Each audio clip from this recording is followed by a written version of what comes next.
Hola a todas y a todos, bienvenidos y bienvenidas una vez más a este espacio de la mente a la conciencia.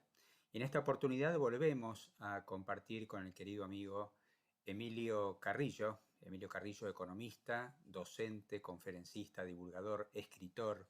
Nos acompaña en esta oportunidad para observar con un poco más de profundidad qué es lo que está sucediendo en la actualidad en diferentes tópicos y hacia dónde está yendo esta humanidad. Compartimos en este encuentro con Emilio Carrillo la continuidad del proyecto Conciencia y Sociedad Distópica que él mismo dirige, el lanzamiento de su nuevo libro, La sabiduría de Dios escondida, la obra de San Juan de la Cruz, y compartimos también acerca de este momento presente en lo que refiere a la pandemia, de la pandemia a la endemia y este conflicto bélico en ciernes, estos tambores de guerra, como Emilio dice, que están sonando. Están sonando, va a suceder, no va a suceder.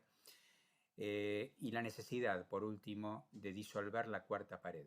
La cuarta pared en términos metafóricos, aquello que todavía nos separa a unos humanos de otros y teniendo la oportunidad presente de reencontrarnos en un fraterno abrazo y acompañarnos. Vamos entonces sin más a compartir este encuentro que espero que lo disfruten tal como lo hemos disfrutado nosotros. Muchísimas gracias por acompañarnos una vez más. Bueno, y tal lo dicho, aquí estamos en este espacio de la mente a la conciencia, en compañía una vez más del querido amigo Emilio Carrillo, que tan generosamente se presta a compartir una vez más con nosotros. Bienvenido, Emilio, un gusto compartir contigo otra vez. Hola Ricardo, un abrazo muy fuerte y el placer es mío, de verdad. Siempre es un placer compartir contigo en particular y cuando además ese compartir está abierto por tu ventana a tanta gente a lo que esto le puede llegar, pues muchísimo más contento y más alegre todavía. Muchas gracias y agradecer, ya que estamos y lo mencionás, a otras plataformas o redes que también replican estos contenidos y comparten lo que estamos compartiendo desde este espacio. Bueno, Emilio, tengo algunos temitas para ver contigo.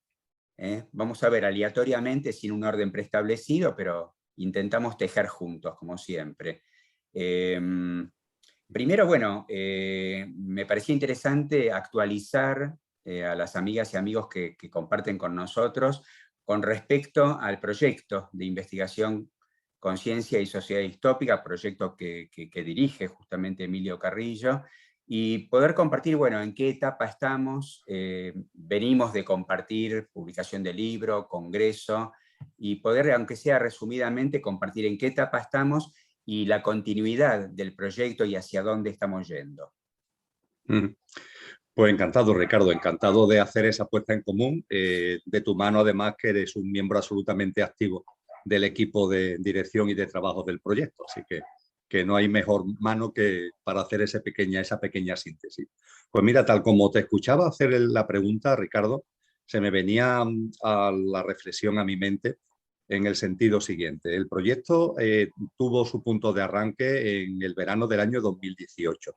Fue donde de alguna manera se gestó la idea y a partir de ahí pues se puso en marcha todo lo que fue desde un punto de vista muy material en la recopilación de textos, de artículos, de muchísimos autores que pudieran aportar luz a lo que entendíamos que era la necesidad de la meta del proyecto, temas operativos como fue la página web, que poco a poco se fue complementando y perfeccionando hasta ser lo que hoy es, una página web muy en condiciones y entendemos que es enormemente útil para entender los tiempos que estamos corriendo. Y toda esa primera fase del proyecto tenía también como finalidad el gestar un texto donde se pudieran plantear reflexiones, donde se pudieran plantear visiones y consideraciones que pudieran llegar a la gente. Y mira por dónde, cuando toda esa primera fase preparatoria termina y el libro va a dar a la luz, es cuando surge la famosa pandemia. Con lo que la primera fase del proyecto, por decirlo de alguna forma, fue de la mano de toda la fase previa al inicio de la pandemia. El libro es enviado a la editorial, primero en España, después en Argentina, coincidiendo con el arranque y el desenvolvimiento de la pandemia. Y para nosotros, como tú muy bien sabes, toda esa fase tuvo un punto culminante en el Congreso Internacional que celebramos el pasado mes de noviembre. Y a partir de ahí nos planteamos abiertamente, ahí están los vídeos de conclusiones de ese Congreso Internacional, el iniciar una nueva etapa del proyecto. Bueno, pues mira por dónde ha sido el plantearnos iniciar una nueva etapa del proyecto, y también como sociedad y como humanidad comenzamos una nueva etapa, porque desde el arranque del año 2022, bueno, ahora lo iremos conversando con tranquilidad, la sociedad y la humanidad vaya por otro derrotero. Ya ahora lo hablaremos seguramente, la pandemia parece que empieza a quedar atrás, se convierte en una endemia, pero a partir de ahí aparecen nuevos interrogantes, aparecen más preguntas, y por tanto la nueva etapa del proyecto de alguna forma tiene que ver con esta nueva etapa en la que también entramos. A partir de ahí, en esa etapa que ahora nos planteamos, yo diría que los objetivos son fundamentalmente dos. Uno, que sigue siendo importante, es mantener una visión viva, mantener una visión consciente de todo lo que está ocurriendo. Los hechos van cambiando, las circunstancias también, pero la conciencia ha de estar presente con relación a los nuevos hechos y a las nuevas circunstancias. Y no solamente haciendo un análisis estático, sino también haciendo análisis de prognosis, de por dónde pueden ir evolucionando los distintos campos, que son todos los que tienen que ver con la sociedad en sentido amplio, que ocupan al proyecto. Esto tiene que seguir siendo así, esto es una piedra angular del proyecto y ha de seguir siendo así. Pero junto con eso, lo que, como tú sabes, nos estamos planteando es el profundizar más tanto en las causas profundas de lo que estamos viviendo, el ir más adentro todavía de lo que ya hemos ido, que ha sido importante con la visualización de todas las circunstancias que estamos viviendo, la mano que dirige como amos provisionales del mundo todo lo que está detrás, todo eso profundizarlo incluso más.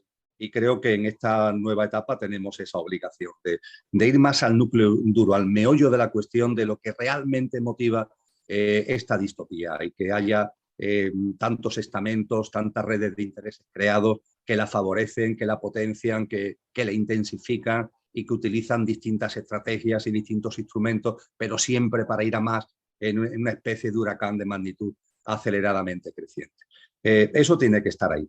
Y junto con eso, la necesidad de que en ese profundizar más al que hago referencia, también profundicemos más desde el punto de vista práctico, tanto de práctica de vida de cada uno, cotidiana, como también en el mundo de relaciones humanas, porque evidentemente el ser humano es un ser social. Lo que estamos viviendo no solamente es algo personal, sino que es algo colectivo, y por tanto cuando hablamos de bajar al terreno, de profundizar y ahondar más en lo que es práctica, tenemos que hacerlo tanto en la práctica individual, que fíjate ahí posiblemente sea más sencillo, porque contamos con las aportaciones históricamente de muchos sabios y sabias que nos han dicho cosas muy importantes para los momentos actuales, pero hay un componente de relaciones personales, de relaciones sociales, que yo diría que está más verde, ¿no? en el qué hacer.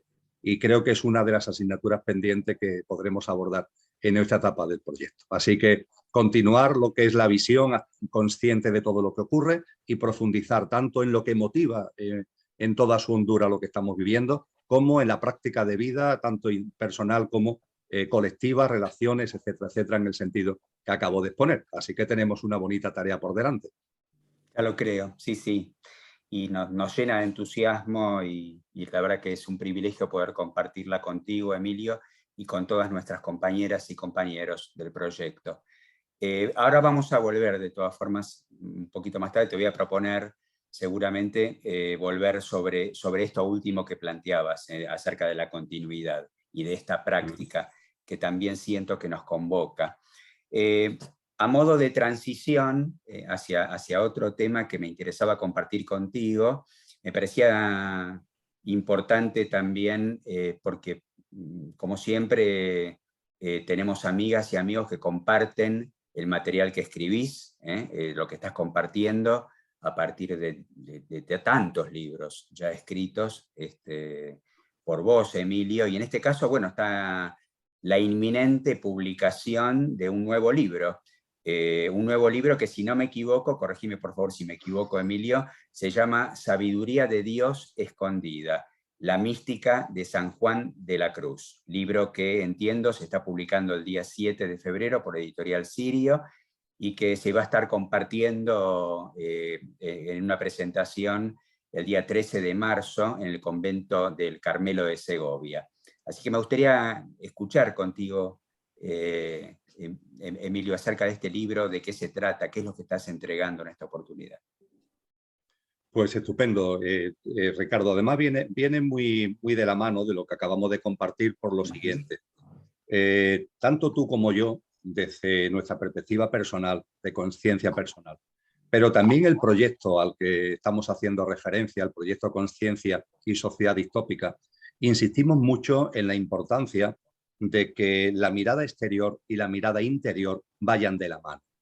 Que no vivamos una conciencia coja o una conciencia tuerta que va por la vida solamente mirando por un ojo, sea el ojo de lo interior o el ojo de lo exterior, sino que abogamos claramente por la necesidad de usar ambos ojos y usarlo además en armonía y en equilibrio.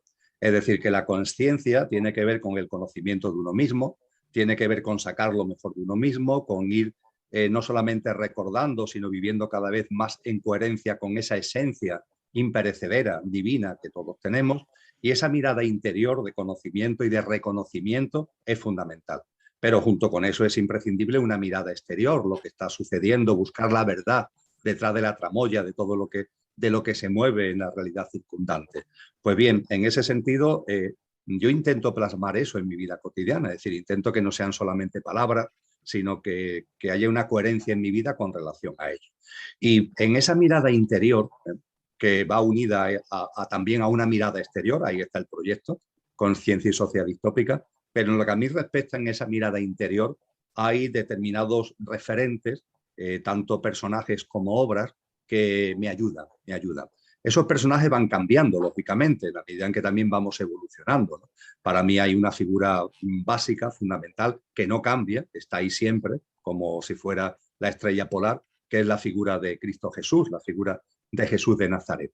Pero tengo que reconocer que desde hace unos años para acá, un gran seguidor de Cristo Jesús ha influido mucho en mi mirada interior. Y me refiero a quien de bautismo fue bautizado como Juan de Yepes, pero en su vida pública y en su vida espiritual es más conocido como San Juan de la Cruz. San Juan de la Cruz, Ricardo, por decirlo de una forma muy simple, es lo que en los términos orientales llaman yogi. Es un yogi excelso, es decir, posiblemente desde el punto de vista teórico, San Juan de la Cruz, habida cuenta de que su vida discurre en el siglo XVI, no tuvo muchas posibilidades de conocer la espiritualidad oriental, no tuvo muchas oportunidades de conocer, pongamos por caso, los Yoga Sutras de Patanjali, por poner un ejemplo, pero claro, eso es lo de menos. Es decir, que no lo conociera desde un punto de vista físico-material es lo de menos. Lo que sí es cierto es que se adentró en un mundo interior de sabiduría, de una excelsa sabiduría, que le llevó a una práctica muy activa hacia afuera. Volvemos al equilibrio entre lo exterior y lo interior, porque hizo una práctica muy activa. Hay que tener en cuenta que a San Juan de la Cruz se le calcula que recorrió andando más de 27.000 kilómetros. Yo creo que eso pone muy en evidencia lo activa que fue su vida, pero lo que sobre todo tenemos que poner en valor es lo inefable de su mirada interior, a través del proceso meditativo, a través del proceso que los orientales llaman samadhi, que llaman meditación con culminación en samadhi, y que Teresa de Jesús, íntima amiga y compañera de muchas actividades de Juan de la Cruz, denominó éxtasis y que él llama alta contemplación. Y esa alta contemplación, Ricardo, que es samadhi, que es la meditación más profunda, que lleva el sanyama del que nos habla la ciencia del yoga a su punto culminante, que permite que la mente esté absolutamente desaparecida, en el sentido no que la hayamos matado, está ahí, ¿no? Pero no está en esa permanente autopresencia, y a partir de ahí la conciencia se abre y de alguna forma se fusiona con la realidad. Eso posiblemente lo han conseguido no solamente hombres y mujeres, no solamente lo ha conseguido San Juan de la Cruz, sino otros hombres y mujeres, pero hay una enorme dificultad en cuanto a cómo se transmite esa experiencia. Y es lo que a mí fundamentalmente me ha conmovido de San Juan de la Cruz. No ya solamente el hecho, que es muy importante, de vivir la experiencia, de que la experimentara intensamente, sino el que la pueda compartir y que pueda ser medianamente con las dificultades que este asunto tiene, medianamente entendida aquel que nos acercamos a la obra de San Juan de la Cruz. Y la obra de San Juan de la Cruz no es demasiado extensa, una obra en prosa y sobre todo una obra poética excelsa. Dice Jorge Guillén que San Juan de la Cruz ha sido el gran poeta más breve de toda la historia de la humanidad. Pero a partir de ahí, esa obra en prosa y sobre todo la obra poética nos muestra de una forma impresionante lo que significa algo que desde el punto de vista de la espiritualidad oriental se nos ha hablado a grandes rasgos de ello, pero nadie, a mi modesto entender, porque he estudiado bien esa espiritualidad oriental, he estudiado la mística cristiana, he estudiado la mística de religiones como la islámica, y a mi modesto entender, nadie en la historia de la humanidad como San Juan de la Cruz nos ha acercado mediante palabras, que transmiten mucho más que palabras, pero mediante palabras, a la realidad de la experiencia de Sanyama profundo, de Samadhi, a la profundidad de la experiencia mística. El entréme donde no supe y quedé menos sabiendo toda ciencia trascendiendo es solamente un botón de muestra de lo que San Juan abre a nosotros desde su experiencia con una generosidad, con una ejemplaridad, con una singularidad en la obra que lo hace único, a mi modesto entender, en la historia de la humanidad. Y tenía una especie de débito, es decir, con lo que la figura de San Juan de la Cruz me ha ayudado a mi proceso interior de conocimiento, de reconocimiento de lo que él denomina la divinal esencia, de la importancia de que en esta vida acometamos lo que Jesús de Nazaret llamó nacer de nuevo y él plasma en la transformación en Dios, San Juan de la Cruz plasma en la transformación en Dios.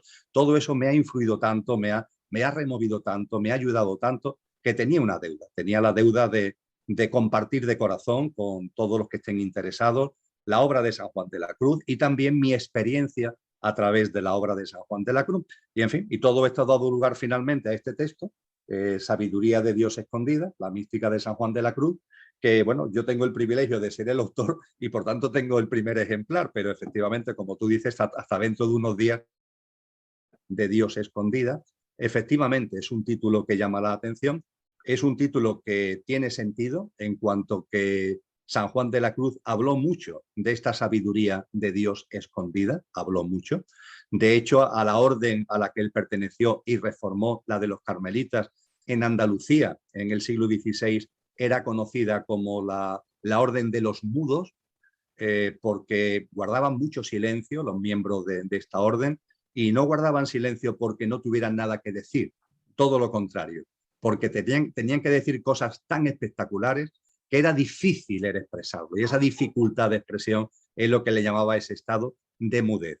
Y eso liga además con un pasaje de los evangelios cristianos fundamental para entender la obra de San Juan de la Cruz, que está en la primera carta a los tesalonicenses, perdón, la primera carta a los corintios, donde Pablo de Tarso, escribiendo esta carta, habla de que existe una sabiduría de Dios escondida, una sabiduría secreta, una sabiduría que no está al alcance de los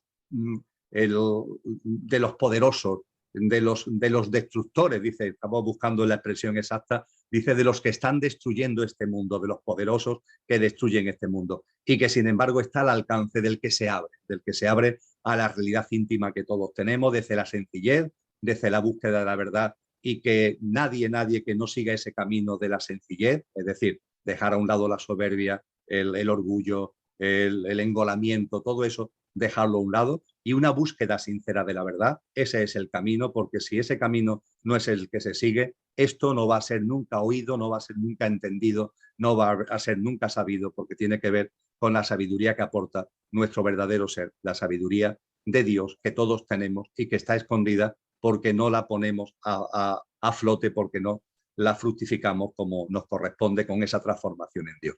Así que esta obra para mí ha sido una delicia el escribirla, y la verdad es que me ha encantado que la editorial Siria cogiera el proyecto de tan buen agrado y haya cuidado mucho la edición. Otra cosa que también estoy muy agradecido es que la sensibilidad de San Juan de la Cruz también se ha tenido presente, ya no solamente en la portada y demás, sino en la propia edición del libro. Así que estoy muy feliz, querido Ricardo. Sí, sí, se te nota, Emilio. ¿Mostramos de vuelta un poquito la portada Sí, del libro? sí, perfecto.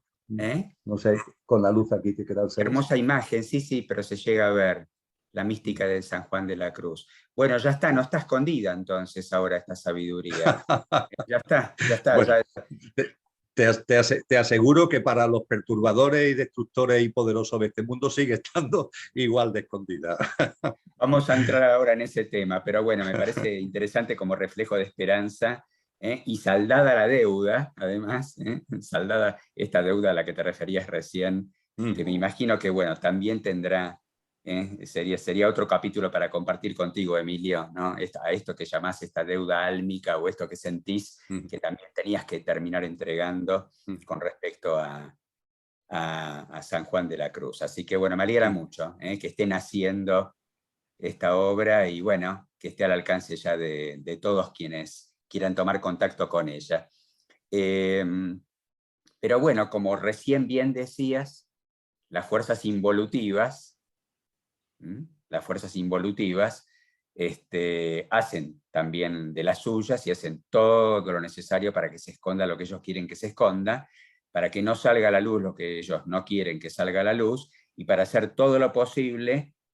Yo acá había anotado, ¿no?, que la utopía no se esconde. La utopía no se esconde. La utopía se manifiesta, está en la luz constantemente, permanece en la luz. Pero sin embargo, tomando un poco esto que estamos compartiendo, a diferencia de la utopía, las prácticas distópicas se formulan en las sombras. Así que sí, es bastante coherente que estén escondiendo la sabiduría. Pero pasando a una cuestión práctica, hacías referencia hace unos minutos, Emilio, a que sí, pareciera como que de pronto se está corriendo de la primera plana, haciendo referencia al proyecto, ¿no es cierto?, de Conciencia y Sociedad Distópica, que pareciera que estamos moviéndonos en este momento sin alejarnos todavía de este huracán de magnitud aceleradamente creciente, tomando el símil que tantas veces compartiste. Pero es como si estuviéramos moviendo en este momento de la primera plana la pandemia a la endemia, como si hubiera una especie de suerte de transición a no sé qué todavía, pero mientras tanto se está manifestando como emergiendo en primera plana a partir de estas prácticas seguramente de las fuerzas involutivas, a este conflicto bélico que está apareciendo en primera plana en el mundo en este momento. ¿Y por qué me parece interesante compartirlo contigo? Porque creo que tiene que ver con lo mismo, con algo que siempre tiene que estar ocupando esa primera plana, siempre tiene que estar ocupando ese lugar de la infoxicación, de la infodemia, de la que también tanto hemos compartido.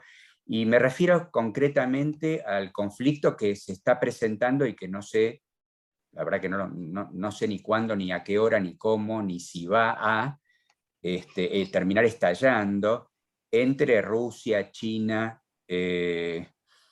y Estados Unidos, Gran Bretaña, la OTAN, la Unión Europea, por el otro lado.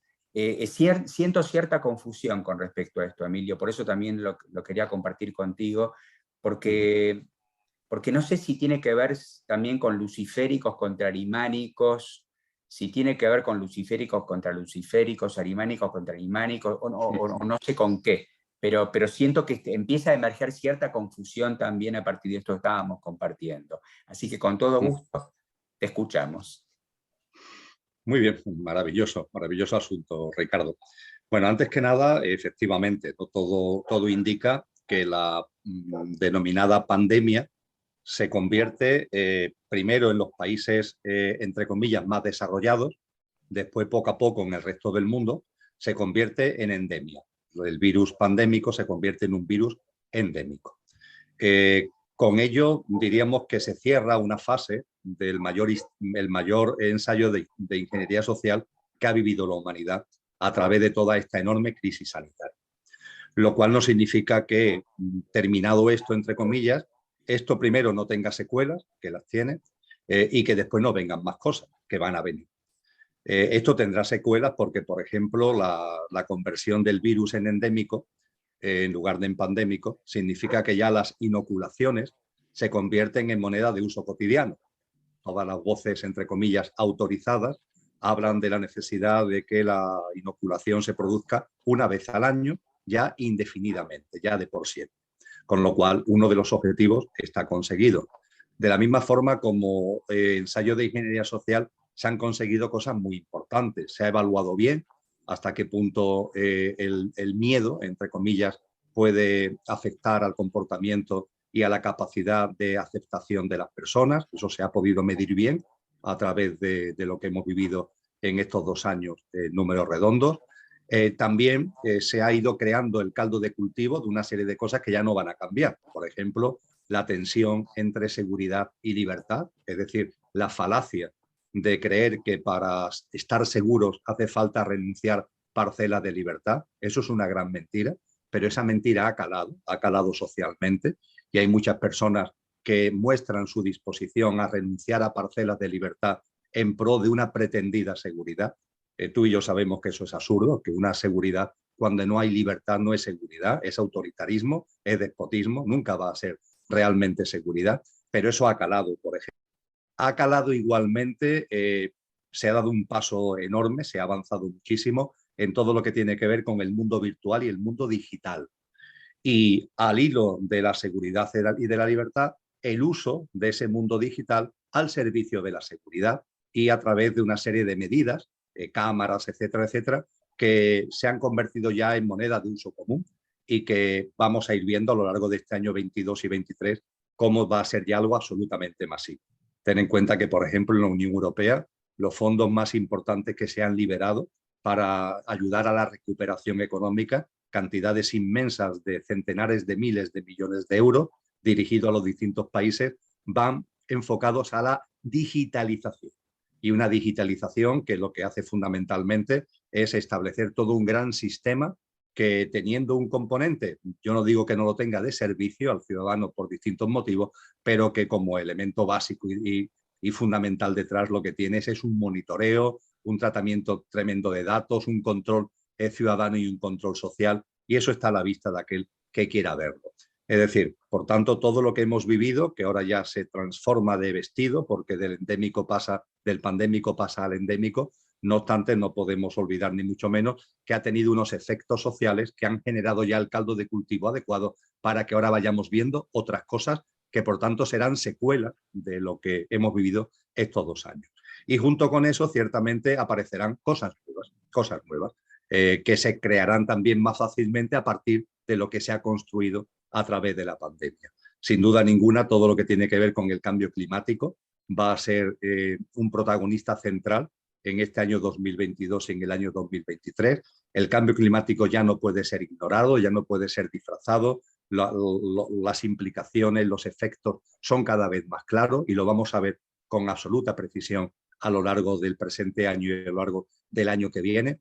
Y de la misma forma vamos a ir viendo cómo se ha instalado de manera definitiva entre nosotros, Ricardo, lo que Foucault, lo decíamos ya en el libro de Conciencia y Sociedad Distópica de mayo del 2020, lo que Foucault denominó vivir peligrosamente. Vivir peligrosamente. Vivir peligrosamente, ¿qué significa? Pues meter a la gente en un estilo de vida que, además de ser estresado, además de estar basado en el culto a la velocidad, además de todo lo que sabemos, tiene un elemento ahora añadido tremendo, ¿no? Y es la permanente inseguridad, la permanente inestabilidad y el miedo permanente. Precisamente para que la seguridad se convierta en una especie de becerro de oro, en un dios que se adora, es necesario que en paralelo haya todo una convulsión permanente de miedo, de inseguridad y de inestabilidad para enaltecer todavía más la seguridad y a partir de ahí que la gente esté más dispuesta aún a renunciar a parcelas, entre comillas, de libertad. A mí me gusta llamarlo el trípode del peligro existencial. El miedo, la incertidumbre y la inestabilidad. Desde la economía a todos los demás campos de la sociedad es algo que vamos a ir viendo también cada vez con más claridad. Y en ese sentido y en ese contexto de este trípode del peligro existencial, pues están lógicamente los tambores de guerra, los rumores de guerra. Todos podemos hacer memoria que en los últimos meses ha habido muchos comentarios acerca del desabastecimiento, en que iban a faltar alimentos, materias primas básicas. Y bueno, es verdad que todo lo que son los circuitos logísticos del sistema que ya estaban muy tocados antes de la crisis sanitaria, con esta crisis sanitaria están más tocados todavía.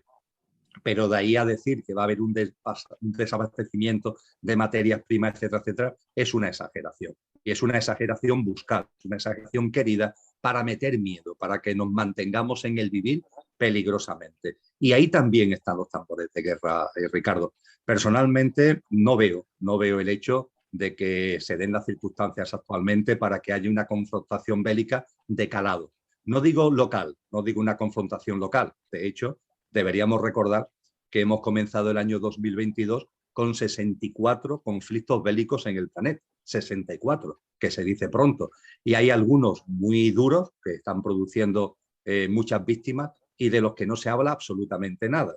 La guerra civil yemení con la intervención de Arabia Saudita, por ejemplo, o todo lo que tiene que ver al conflicto entre Sudán, Etiopía y Eritrea por debates territoriales. Eso no aparece en portada de ningún periódico. Sin embargo, incluso con datos oficiales de Naciones Unidas, están a la cabeza de lo que son fenómenos bélicos en estos momentos de envergadura, de una reconocida envergadura. Es decir, conflictos bélicos hay. Cosa distinta es que los medios de comunicación le presten más o menos atención, pero hay. A partir de ahí, lo de Ucrania, si llegara a ser algo, yo entiendo que no pasaría de ser pues el número 65, es decir, el 64, pues tendríamos el número 65. Real, aunque es verdad que los protagonistas que están ahí pues hacen que este tipo de cosas salgan más en los medios de comunicación, porque también sirven para ese miedo y esa inseguridad a la que hacía referencia. No entiendo que haya en estos momentos, y tengo buenos amigos, amigos y amigas, mi buena amiga Cristina Martín Jiménez, mi buen amigo Enrique de Vicente, que piensan lo contrario. Y yo lo respeto total y absolutamente, y yo no estoy en posesión de la verdad. Lo que ocurre, claro, es que si hablamos de esto, yo tengo que expresar lo que yo percibo, no voy a mentir, ¿no?, a la hora de este compartir. Entonces yo entiendo que en estos momentos el gobierno en la sombra, por decirlo de alguna manera, que hay en el mundo, no tiene interés en estos momentos, en año 2022, año 2023, yo no sé lo que vendrá más allá, pero en estos momentos no tiene interés en originar un conflicto de esta naturaleza. Yo creo que ellos tienen una agenda que están cansados, de decírnoslos una y otra vez, que tiene una fecha que es el 2030, 2030, 2030. Cada vez que se nos dice algo con relación a lo que sea, siempre está plan para el 2030, programa para el 2030. Ellos tienen una agenda muy bien estructurada hasta el 2030 y desde luego, por lo menos en estos años de esa agenda, en el 2022, 2023, yo no veo la presencia de un conflicto bélico para el adecuado desarrollo de esa agenda. Creo que la tienen bien encauzada, Ricardo, y que no un conflicto de ese tipo descarrilaría lo que creo que ellos tienen bien encauzado. También nosotros tenemos bien encauzado nuestro camino de consciencia, ¿eh? No significa el que ellos vayan a lo suyo y estén ahí siguiendo su camino, no significa que nosotros no estemos avanzando también en el camino de la consciencia. Entonces, en ese sentido, vuelvo a decir, no veo un conflicto que pudiera reproducir de alguna manera lo que fueron las Primeras y la Segunda Guerra Mundial, para entendernos, con el elemento además añadido de que al utilizar armamento nuclear no estaríamos hablando de decenas de millones de muertos. La Segunda Guerra Mundial, según datos oficiales, causó entre 60 y 70 millones de fallecidos. Con armamento nuclear esta cifra se quedaría en pañales, ¿no?, de lo que podría ser. Pues bien, yo eso no lo veo. Lo que sí es cierto, Ricardo, sentado esto, de que no percibo que en la agenda del gobierno en la sombra ahora la necesidad de un conflicto bélico de carácter mundial, no lo veo. Dicho esto, sí es verdad que la élite está en tensión entre ellas, sin ningún tipo de duda. Y a lo mejor parte de lo que estamos viviendo en torno a Ucrania tiene que ver con tensiones dentro de la élite. Eso no creo que vaya a desembocar, repito, en un conflicto mundial, pero sí puede provocar conflictos bélicos, vamos a llamarle locales, o relativamente locales, ¿no? En la élite, como tú has señalado, hay una confrontación porque históricamente la élite, con sus creencias espirituales involutivas, la élite con sus creencias, por tanto, satánicas, de adoración a las fuerzas involutivas, la élite ha sido o ha mantenido una de las banderas fundamentales de esas fuerzas involutivas, que es lo luciférico o luciferino, que es lo caliente, un dominio, un control, una dirección de la sociedad desde lo caliente. Incluye desde la violencia como método de persuasión hacia los ciudadanos hasta los sacrificios y ritos de sangre en prácticas espirituales. Todo eso va dentro y muchas más cosas de lo caliente. Y de un tiempo a esta parte, desde la revolución industrial poco a poco y sobre todo ahora a partir de la revolución tecnológica, ha adquirido preponderancia lo arimánico. Lo arimánico es el enfriamiento, el enfriamiento. Con 8.000 millones de almas encarnadas que estamos actualmente en el planeta, lo caliente corre riesgo de remover demasiado y de poner en marcha a lo mejor movimientos que de alguna forma se descontrolen. Y el gobierno en la sombra no quiere descontroles. A partir de ahí, lo arimánico, lo frío, utilizando fundamentalmente las tecnologías, todo lo que tiene que ver con el mundo de la inteligencia artificial, todo lo que tiene que ver con el enfriamiento del espíritu humano. La propia pandemia ha sido un buen ejemplo, ¿verdad? El distanciamiento social, los confinamientos, los recelos mutuos, nuevas divisiones entre la gente, tiene que ver con esa dinámica fría. Pues bien, dentro de la élite hay todavía una parte de ella que mantiene la bandera luciferina y que se resiste, porque dentro de la élite hay sus guerras también de poder, se resisten a dejarle la bandera plenamente en victoria a lo arimánico. Y puede ser que este tipo de cosas dé lugar a conflictos locales. Lo que sí quiero compartir, y ya termino, si quieres que sigamos extendiéndolo, lo dejo a tu criterio, pero hay un tema importante, Ricardo, que no se nos puede pasar desapercibido. En el libro que publicamos, de los que tú y yo somos coautores, como miembros del proyecto Consciencia y Sociedad Distópica, dentro del capítulo que tiene como título El coronavirus, estudio del caso, el último capítulo del libro, hay una serie de reflexiones a cómo, y esto se escribe en el arranque de la pandemia, el libro se publica a principios del año 2020, pues bien, hacemos unas reflexiones conjuntamente, todos los miembros del equipo, en lo que decimos que la pandemia también va a servir para que determinadas cosas pasen desapercibidas, no ocupen portadas en los periódicos y no lleguen a la información y al conocimiento de la gente. Y ponemos algunos ejemplos. Uno de los ejemplos que ponemos, que va a tener implicaciones en el 2022 y en el 2023, es la tecnología 5G y sobre todo fundamentalmente el entramado operativo que la tecnología 5G requiere. Decenas de miles de satélites dando vuelta en torno a la Tierra y millones de estaciones base sobre el planeta, con lo que al planeta y con ello también a la humanidad se nos mete en una tremenda tela de araña, porque los satélites se comunican entre sí, lanzan hacia las estaciones base hacia los satélites, una enorme tela de araña electromagnética y vibracional que evidentemente da un poder a este gobierno en la sombra porque pueden modular esas frecuencias electromagnéticas y gracias a esa rama de la ciencia que es la musicoterapia, sabemos sobradamente que los hercios, el volumen de hercios que tenemos en nuestro entorno, pues pueden producir en el ser humano una tendencia a la inspiración, a la paz, a la serenidad o todo lo contrario, al desconcierto, a la ira o a la cólera. Y vamos a estar ahí metidos. Entonces nosotros decimos en el libro a principios del 2020, ojo con esto porque el despliegue de este operativo se va a empezar a producir, y así ha sido, con el lanzamiento de miles y miles y miles. Ahí está el proyecto, la empresa SpaceX de Musk, del multimillonario Musk, con el proyecto Starlink, que tiene previsto lanzar él solo, esa corporación solo, tiene previsto lanzar 48.000 satélites, ¿no?, en estos años, y ya ha empezado a lanzar. Pero en ese contexto, que a lo que iba, también hablamos de algo, y hablamos concretamente, Ricardo, de que en febrero del año 2020 Estados Unidos desplegó una enorme cantidad de fuerzas en pleno inicio de pandemia, desplegó una enorme cantidad de fuerzas, creo recordar que fueron 60.000 soldados que desembarcaron en distintos puntos de Europa y que se fueron posicionando precisamente hacia la frontera con Rusia. Con lo que, claro, yo al recordar esto, porque no me acordaba, confieso que no me acordaba, digo, claro, una vez pasado ahora la pandemia, entre comillas, hemos vuelto a la foto, es decir, estamos en febrero del 2022, estamos en la foto de febrero del 2020. Y es curioso porque eso además, afortunadamente, está recogido en un libro. En aquel momento lo recogieron algunos medios de comunicación, pero es más difícil en la hemeroteca a lo mejor dar con la noticia, pero está en este libro de Consciencia y Sociedad Distópica. Y nos preguntábamos nosotros en ese capítulo, ¿cómo es posible que cuando se está hablando de alejar, de que no nos movamos, cómo es posible que haya esta movilización tan enorme de tropas? Entonces da la sensación de que dentro de la élite, no para provocar un conflicto mundial que no está dentro de su agenda, pero dentro de la élite hay determinados ajustes de poder que tenían ya su antesala antes de lo que hemos vivido de la mano de la pandemia y que ahora, en cuanto que la pandemia se convierte en endemia, ha vuelto otra vez a posicionarse con lo que posiblemente eran planes de acción hace 2 años.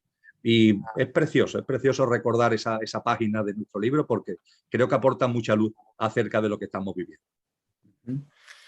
Sí, sí. Y por otra parte, bueno, abrirnos también al misterio sin entrar justamente en esa experiencia de turbulencia o convulsa que nos lleve de vuelta al miedo, a la zozobra, al qué va a pasar, a lo que planteaste antes, Emilio, como trípode, ¿no es cierto? Porque se entra allí muy, muy fácilmente. Por ahora, resueno contigo en cuanto a que pareciera que si había algo en la agenda se está dirimiendo y que probablemente esto no sea más que una especie de cortina de humo para seguir sinuosamente en ese camino por el que pretenden las fuerzas involutivas conducir como rebaño a la humanidad, ¿no? Mantenerlos en ese estado de captura, de sometimiento, desde el miedo del qué va a pasar, lo incierto, lo inseguro, etcétera, el peligro, ¿no? Porque lo primero que sucede pareciera es eso, lo primero que sucede es, bueno, explota todo, o sea, ¿qué más nos puede pasar, ¿no es cierto? Y toda la angustia consiguiente, ¿no? Acá siento que sí es interesante, si estás de acuerdo, Emilio, tomar de vuelta la metáfora que propusiste, si no me equivoco, ya en 2018, que es la metáfora que integra, digamos, la experiencia presente de esta humanidad con ese símil de un huracán, de estar viviendo en esta distopía, ¿no? Como estar viviendo dentro de un huracán de magnitud aceleradamente creciente. Y me tomé el atrevimiento, ahora para compartir contigo, de buscar cómo es el ciclo de un huracán. Tiene 4 etapas, pero desde el momento en el que el huracán empieza a formarse, sucede en 4 etapas. La primera etapa, y ahora vendrá mi pregunta, la primera etapa refiere a la formación del huracán y hace referencia a que lo que se va formando es un sistema organizado, en el que lo que sucede es la circulación cerrada de vientos en sus niveles más bajos. Esto es la síntesis de lo que sería la primera etapa de la formación de un huracán, la formación. Pasamos a una segunda etapa en el ciclo de un huracán, que es el desarrollo. En la etapa del desarrollo, el huracán lo que manifiesta son depresiones que se intensifican. Me parece interesante incluso vincular esto con lo emocional, ¿no? Depresiones que se intensifican.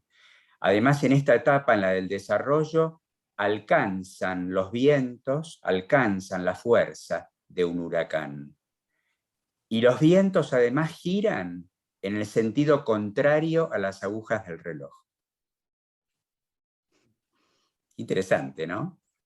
Muy interesante. Interesante. Hay una tercera etapa que es la madurez, cuando el huracán ya madura. Esta la resalté en amarillo porque tengo como la sensación de que estamos transitando esta etapa, la de la madurez del huracán, en donde los vientos se incrementan, alcanza la categoría del huracán y tiene efectos devastadores. Esto es la madurez. Y por último, la última etapa de un huracán es la disipación. La disipación del huracán sucede, y esto también me pareció sumamente precioso, Emilio. La disipación de un huracán sucede cuando la presión del centro del huracán aumenta. Ahí se disipa el huracán. Tanta referencia has hecho, Emilio, a la necesidad de mantenernos en el centro, mantenernos en el ojo del huracán, en ese lugar donde hay calma, y el huracán se disipa cuando la presión del centro del huracán aumenta. No siento que los vientos se estén disipando todavía, no siento que el sistema se esté debilitando, porque esto es lo que sucede en la etapa de la disipación de un huracán, pero me gustaría compartir contigo y escucharte, Emilio, cómo ves esta metáfora con lo que es el ciclo del huracán y en qué momento estamos. Antes que nada, Ricardo, te agradezco una barbaridad que te hayas tomado la molestia de meterte dentro del huracán y de analizar con los datos de estas distintas fases que un huracán tiene en su discurrir, porque además es enormemente interesante y la propia lectura que has hecho es que atina enormemente para la metáfora, para que efectivamente podamos comprobar hasta qué punto la metáfora del huracán de magnitud aceleradamente creciente se corresponde con lo que estamos viviendo como humanidad y a la postre, siendo colectivo, también desde el punto de vista personal, por supuesto. Yo diría que todo lo que tiene que ver con el nacimiento, es decir, con la primera fase, viene de muy atrás. Viene de muy atrás. Nos tendríamos que remontar posiblemente a antes de la revolución industrial incluso, para lo que es ya la preparación de todo lo que va a venir después.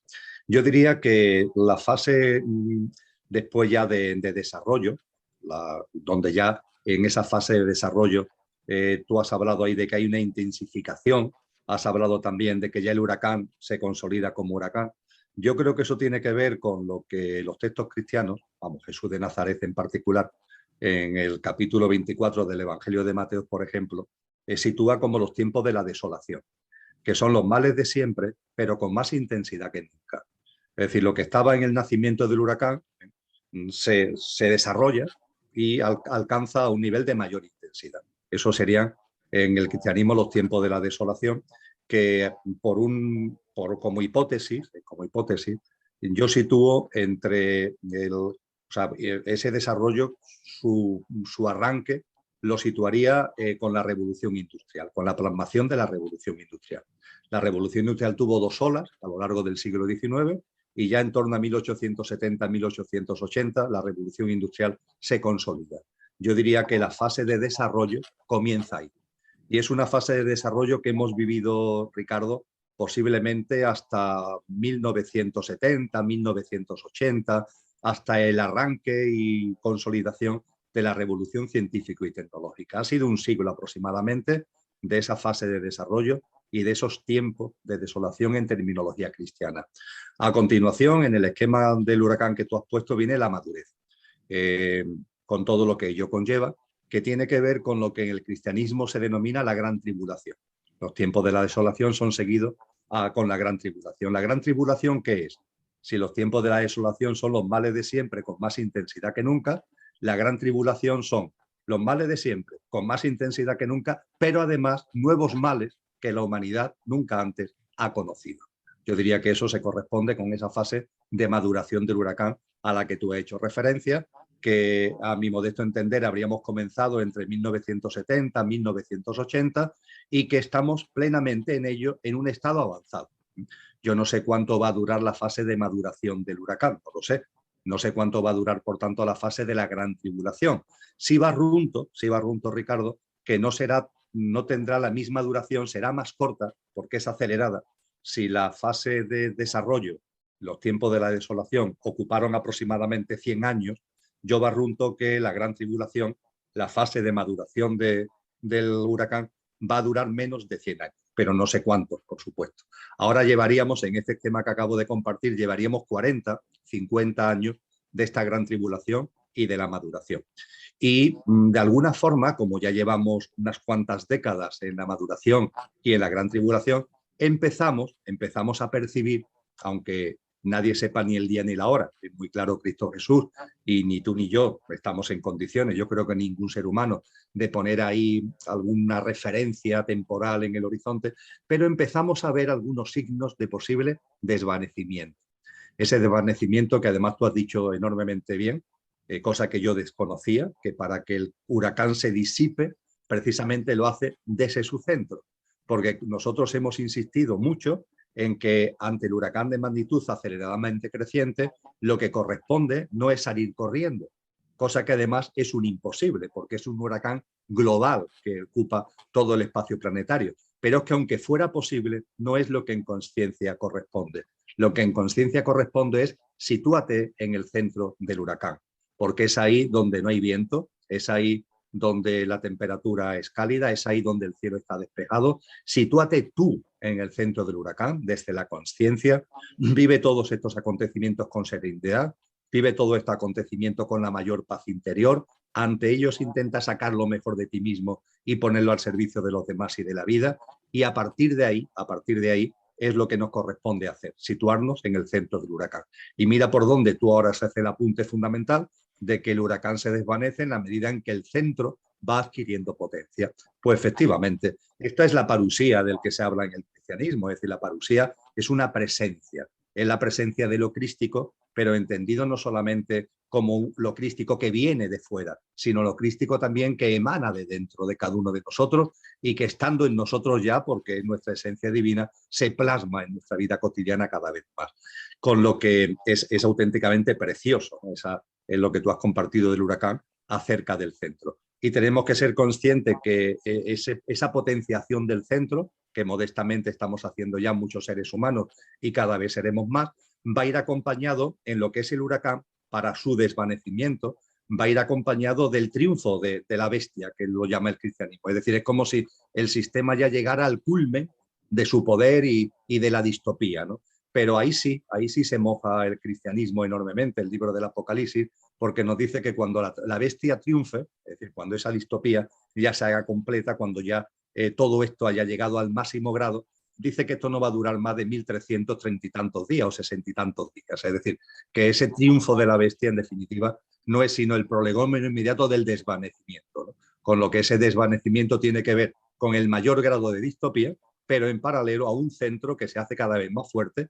Las fuerzas involutivas están ahí, a lo suyo, pero cada vez hay más personas que modestamente ponemos nuestro grano de arena para ser semillas de una nueva humanidad, para una práctica de vida distinta en nuestra práctica cotidiana, en las relaciones con los demás, y a partir de ahí generando una dinámica que posibilite que las fuerzas creativas, las fuerzas evolutivas tengan el poder, tengamos la fuerza suficiente para generar esa nueva célula humana, esa nueva generación humana, esa nueva humanidad. Me parece preciosísima la metáfora del huracán, que te agradezco mucho que hayas completado de manera magistral. Al contrario, Emilio, bueno, no hice otra cosa que eso, que buscar en qué consiste el ciclo, pero me pareció precioso también integrarlo a esto que estás compartiendo también desde hace tantos años y de la necesidad de situarnos en ese lugar, en nuestra experiencia personal y colectiva. Y en ese sentido, si estás de acuerdo, Emilio, también me gustaría, a modo de conclusión, incluso escuchándote también en ese sentido, hablábamos recién de esto, ¿no? De la necesidad de que se vaya disipando esta turbulencia, de dejar de vivir en situaciones de angustia, de miedo, de zozobra, de peligro. Y bueno, quizás, desde mi práctica profesional, yo tengo tengo a lo mejor el privilegio de estar compartiendo con tanta gente que viene a consulta y que necesita resolver situaciones que tienen que ver con estos estados y con estos desacuerdos y con los conflictos a los que los lleva incluso en diferentes escenarios de sus vidas. El estar viviendo en este estado tan turbulento. Y sé que también es parte de lo que estamos compartiendo dentro del proyecto Conciencia y Sociedad Distópica, que tiene que ver con lo que decíamos en otro momento. Yo sé que estamos compartiendo y aportando todos nuestro granito de arena cuando compartimos con la gente, con quienes nos están escuchando, cuando compartimos, a ver, calma, centro del huracán, en donde todo está tranquilo. Bueno, ahí, ¿quién gestiona la experiencia? ¿Quién está gestionando la experiencia? Y yo siento que hay una comprensión profunda en la gente en cuanto a de qué estamos hablando cuando estamos diciendo, ¿quién es el que está gestionando desde el lugar de la calma, de la tranquilidad mental, de la tranquilidad emocional? Y al mismo tiempo, a la gente en ese momento, a las personas, que ya están entrando en esa experiencia, intentan entrar en esa experiencia, sucede otra pregunta. Bueno, ok, estoy en el centro, lo estoy gestionando yo, pero ¿cómo lo gestiono? ¿Cómo lo gestiono en el día a día, en mi trabajo, en mis vínculos? ¿Cómo hago para resolver estos desacuerdos? ¿Cómo hago para vincularme con esta otra persona que amo y está rota? Que con esta otra persona que amo y que tiene este vínculo tan significativo conmigo y sin embargo no puedo porque no puede. Entonces hay algo de esa práctica cotidiana que también lleva a estas preguntas del cómo. Entendiendo el qué es necesario, sigue subsistiendo la dificultad en el cómo gestiono. Y en ese sentido, Emilio, quería también preguntarte, ¿no? En el día a día, ante la necesidad de las personas, que ya entrando en el ojo del huracán, siguen planteándonos estas necesidades de acompañamiento, de acompañamiento. No sé, recién me venía la imagen de Cristo Jesús también como caminante, ¿no? Como peregrino. Él caminaba y caminaba acompañado también y acompañando al mismo tiempo. ¿Podemos, Emilio? Tenemos, yo siento que sí, ¿no? Pero me gustaría escucharlo también de vos. ¿Podemos en este momento seguir avanzando en ese camino, disipar paredes que a lo mejor todavía nos están separando con estos otros seres humanos que intentan también adentrarse en esta experiencia y expandir ese centro del huracán? ¿Podemos? ¿Cómo llevar a cabo, ¿no? Esto que yo decía el otro día, de disolver esas cuartas paredes, que no existan, y como vos también tan generosamente compartiste, cómo llevar a cabo esta práctica cotidiana de diferentes maneras, pero que tiendan a esta nueva dirección, a esta dirección que nos lleva a crear comunidad, tejer esa red que necesita ser expandida más y más. ¿Para qué? Para que el qué gestiono y el cómo lo gestiono sea lo necesario en este momento, pero al mismo tiempo lo suficiente. Enormemente potente, Ricardo. Hemos compartido en el diálogo que estamos manteniendo, lo hemos apuntado ya, la importancia de una práctica de vida. Finalmente, ahí debe derivar todo. Cuando analizamos, por ejemplo, lo que está fuera de la realidad circundante, la consciencia es un conocimiento de la realidad para que se produzcan transformaciones en tu vida.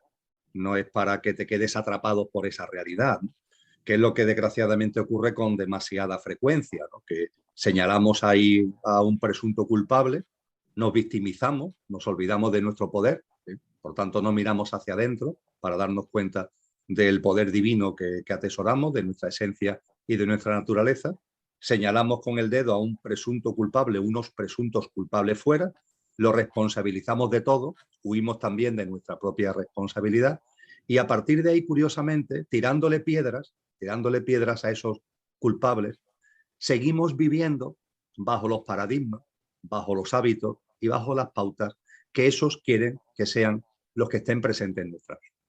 Y es toda una contradicción. Es decir, lo estoy señalando con el dedo, me estoy metiendo con ellos. Incluso hay gente que se ve llamada a luchar contra ellos, a pelear contra ellos. Pero, sin embargo, no hay una transformación en tu vida, con lo que finalmente sigues viviendo exactamente igual de la forma que ellos quieren que viva. Es una contradicción, pero una contradicción bastante abundante. A partir de ahí, lógicamente, de lo que se trata es de darte cuenta de lo que está ocurriendo, pero a partir de ahí que eso te empodere, es decir, que eso te sirva a ti para tomar conciencia y llevar a cabo una transformación en tu vida para descubrir y reconocer tu verdadera esencia y vivir en coherencia con esa esencia cada vez más. Y a partir de ahí, claro, esa práctica es una, pero dentro de la práctica hay como dos grandes bloques, por decirlo de alguna manera. Hay un bloque de práctica que tiene que ver contigo y contigo, es decir, que tiene que ver con tu gestión de las emociones, a la que tú has hecho referencia, por ejemplo, tiene que ver con tus prácticas de consumo, tiene que ver con tu práctica de alimentación, etcétera, etcétera, es decir, tiene que ver contigo. Pero después, claro, hay otro bloque dentro de la práctica y va inexorablemente unido lo uno con lo otro, que es las relaciones con los demás. Algo enormemente importante, porque el ser humano es un ser social. Y los momentos que estamos viviendo espiritualmente hablando no son individuales, que lo son, pero son individuales, pero sobre todo son colectivos. Eso fue la gran transformación de mensaje que hizo Cristo Jesús. La espiritualidad hasta ese momento era la iluminación propia, la iluminación de uno. Y Jesús dice, sí, claro que sí, cada uno tiene que nacer de nuevo. Hay una autotransformación, pero ojo, esto va de lo colectivo. Es el camino de una generación humana que terminará para que nazca una nueva generación humana. Le da una perspectiva colectiva inmensa al respecto. Con lo que cuando hablamos de práctica, para estar en el centro de Huracán, tenemos que hablar de prácticas hacia uno, pero también hacia afuera. Volvemos otra vez al equilibrio entre lo interior y lo exterior. Bien, a partir de ahí, lo que tiene que ver con lo de uno, yo diría que, como he compartido, más o menos, aunque sea a nivel todavía intelectual en muchos casos, pero empezamos a tenerlos claros. Por ejemplo, nos vamos al Sermón de la Montaña, ya que estamos hablando de Jesús de Nazaret, y ahí en el Sermón de la Montaña, capítulos 5, 6 y 7 del Evangelio de Mateo, hay una serie de prácticas, las conté hace no mucho, eran 26 prácticas, que tienen sobre todo una connotación de autotransformación del ser humano. También hay llamadas, ¿no?, a las relaciones con los otros de una manera distinta, pero sobre todo ahí hay palancas, instrumentos, herramientas muy fuertes de autotransformación. Perfecto, ahí está. Pero ¿y ese otro bloque, que está íntimamente unido al anterior, de las relaciones con los demás? Pues bien, dentro de ese segundo bloque, Ricardo, creo que, aunque no podemos hacer compartimentos estancos, por favor, porque todo esto se retroalimenta, pero yo diría que dentro de ese segundo bloque podemos diferenciar dos tipologías. Podemos diferenciar personas que de alguna forma, desde el mayor respeto y nosotros desde la mayor modestia, podemos percibir que están muy instaladas en el miedo, en la inseguridad, en la inestabilidad, que están dispuestos a renunciar a la libertad en pro de una pretendida seguridad, por ejemplo. Vemos a personas que están ahí, personas que hacen suyo sin más las versiones oficiales, el pensamiento único, que hay algo que no las llama a buscar más allá de la tramoya, buscar más allá, perdón, del escenario, para ver qué es lo que hay en la tramoya. Ahí está. Yo diría que eso es un componente de las relaciones con el exterior. Las personas que, por decirlo de algún modo, vamos a resumirlo así, están en el ámbito del miedo y de una cierta parálisis ante lo que estamos viviendo. Y después hay personas que no, que están ahí avanzando, entre comillas, a su ritmo, a su manera, pero que están ahí tomando conciencia y estas circunstancias le están sirviendo para dar pasos en la transformación, etcétera, etcétera. Es decir, dentro de ese segundo bloque tenemos dos tipologías. Yo creo que desde la conciencia, en ambos casos, nuestro hacer tiene que ser activo. No puede ser pasivo, tiene que ser activo. Aquí no vale la pasividad. Todo lo que estamos viviendo, todo lo que va a ser esa potenciación del centro que antes hablábamos, no es pasividad, es acción. Acción consciente, pero es acción. Y eso sí, dependiendo de la tipología, la acción es una o la acción es otra, es distinta. Con aquellas personas, en algunos casos personas muy cercanas, que podemos percibir que están ahí instaladas, ¿no?, en ese miedo, en esa parálisis, etcétera, etcétera, yo diría que lo que tenemos que aplicar es lo que Cristo Jesús nos dijo. Nos dijo él, si te piden que los acompañe 1 kilómetro, acompáñalo 2. Esas personas no nos piden, entre comillas, que la acompañemos 1 kilómetro, pero sí nos lo piden.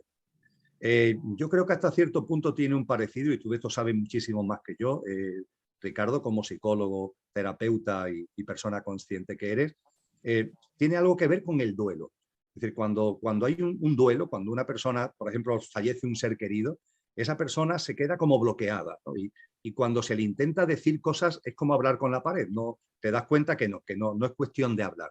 Entonces, ¿es cuestión de qué? Es cuestión de acompañamiento y de escucha. No es tanto intentar convencer, que yo creo que eso lo tenemos que tener muy presente. Que cuando estamos ante una persona que tiene esas características, repito, desde el mayor respeto, no se trata de decirle 20 veces lo que nosotros vemos y él no ve e intentar convencerlo, no. Hombre, yo creo que tenemos la obligación de decirlo una vez, como mucho de repetirlo otra. Pero a partir de ahí viene una labor en conciencia que es preciosa, que es el acompañamiento. El acompañamiento sin expectativa, sin buscar nada, sin pretender nada. Estar junto a esa persona y estar en escucha. El acompañamiento y la escucha. Y yo creo que esa presencia amorosa que conlleva el acompañamiento y la escucha es transformadora, Ricardo, es transformadora. Mucho más que las palabras, mucho más que cualquier otra cosa. No tengo ningún tipo de duda que vibracionalmente podemos hacer una conexión, una sintonía con esa persona que está en ese duelo, en este caso una especie de duelo de conciencia, para que no desde la palabra, sino desde el acompañamiento y la escucha, es decir, desde la presencia vibracional, esa persona vaya dándose cuenta que en nosotros hay algo que merece su atención. No nuestro discurso, no nuestra descripción de la realidad, sino algo mucho más sabroso, algo mucho más profundo que estamos poniendo a disposición de esa persona y que esa persona puede percibir. Es decir, esa es la práctica activa con la tipología de las personas que están más pasivas ante lo que estamos viviendo. Y con relación a las que están más activas, está muy claro que eso desde el punto de vista álmico es lo que se llama una afinidad álmica, es decir, es lo que en la escuela pitagórica se hablaba de la amistad que no es caer que alguien que te cae bien y te vas a tomar una cerveza con él o con ella, sino que es la íntima conexión que existe entre personas, que hay una resonancia vibracional, que hay una afinidad álmica. Y ahí hay que activamente generar lazos de comunidad, lazos de comunidad. Lazos de comunidad que a su vez tienen que ser de dos tipos. No uno u otro, sino de dos tipos también. Hay unos lazos de comunidad que son los tecnológicos. Es decir, tú estás a 12.000 kilómetros de mí y yo a 12.000 kilómetros tuyo, pero estamos compartiendo en comunidad. El proyecto Conciencia y Sociedad Distópica, por ejemplo, nos ha servido a personas que vivimos en sitios muy distintos a hacer una comunidad.